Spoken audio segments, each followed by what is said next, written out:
Every breath you take. အားလုံးပဲမင်္ဂလာပါစုပါဒီနေ့စုစီကိုတုတ်တုတ် page ကနေပြီးတော့ styling လေးအတွက်ဆိုပြီးတော့ brand fresh ကလေးတွေပို့ပေးထားပါတယ်ဒါပေမဲ့ကျမလက်တလုံးအုံနှောက်ကုန်နေရကြောင်း Pinterest ကနေပြီးတော့ပဲပုံလေးတွေကိုကြည့်ပြီးတော့ inspire ယူပြီးတော့ styling လေးလုပ်ကြည့်ကြရအောင်ကဲ let's goခဏလေးပြောဖို့မေးနေလို့မဲဖောက်ပေးဖို့ထည့်လေးတွေပါအမတခါလေးထည့်ပေးလိုက်တာဆိုတော့စုရဲ့ဒီ post လေးကို like and share လေးလုပ်ပြီးတော့ comment လေးမှတ်သွားပေးခင်နော်ကျိုးတလုံးအင်ဂျီလေးနဲ့ဗီဒီယိုလေးနဲ့ကိုဒီလိုမျိုးအပေါ်ထက်လေးနဲ့ design လေးကိုအရင်ဆုံးဝတ်ပြထားတာသူ့လိုလေးလိုက်ဝတ်တာမစိုးဘူးเนาะမိုက်တယ်စုက color 3ရောင်ရှိရဆိုတော့3ရောင်လုံးထိုင်ပြီးတော့ဝတ်ပြပေးထားပါတယ်ဒီပုံလေးကကြတော့သူကရှက်ကလေးကိုအောက်ကဂျင်းပွားလေးနဲ့ပေါ့နော်ဂျင်းပွားရှည်လေးနဲ့အပေါ်ထက်လေးနဲ့ဝတ်ထားတာလေးကိုလိုက်ဝတ်ထားတာပါစုကတော့အစင်းလေးမရှိလို့ဖြောင်းလေးနဲ့ပဲဆက်လိုက်ပါတယ်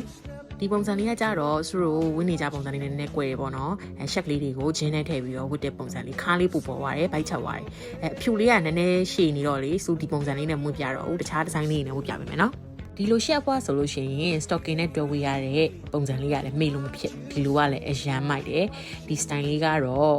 မမထားကြတဲ့မမ style လေးပေါ့နော်ဒီ style လေးဝေးရတာလည်းသဘောကျတယ်မစိုးသူလည်းလှတယ်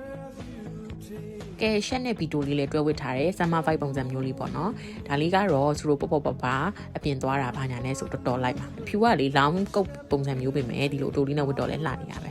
ဖြူကာလာလေးလိုမျိုး long dress ဆိုလို့ရှိရင်တော့ဒီလိုမျိုးလေးဝတ်လို့ရပါတယ်ခပတ်လေးနဲ့ရိုးရှင်းလေးနဲ့အလှဆုံးလေးပေါ့နော်စုကဒီလိုပုံစံမျိုးလေးတိတ်မွေ့ဖူးပဲမယ်လေဒီလိုမျိုးလေးဝတ်လိုက်တော့လဲမစိုးဒီ style လေးအရင်ကြိုက်တယ်ကိုရီးယားရှက်ကိုကောက်ဆွတ်လိုက်လို့ရှိရင်ပေါ့ပွားလေးဖြစ်နေကိုရီးယားမလေးလို့မဖြစ်နိုင်တဲ့ကျမတို့လို plus size တွေအတွက်ဒီလိုမျိုးရှက်ပေါ့ပွားလေးတစ်ထည်လောက်တော့ရှိတင်တယ်နော်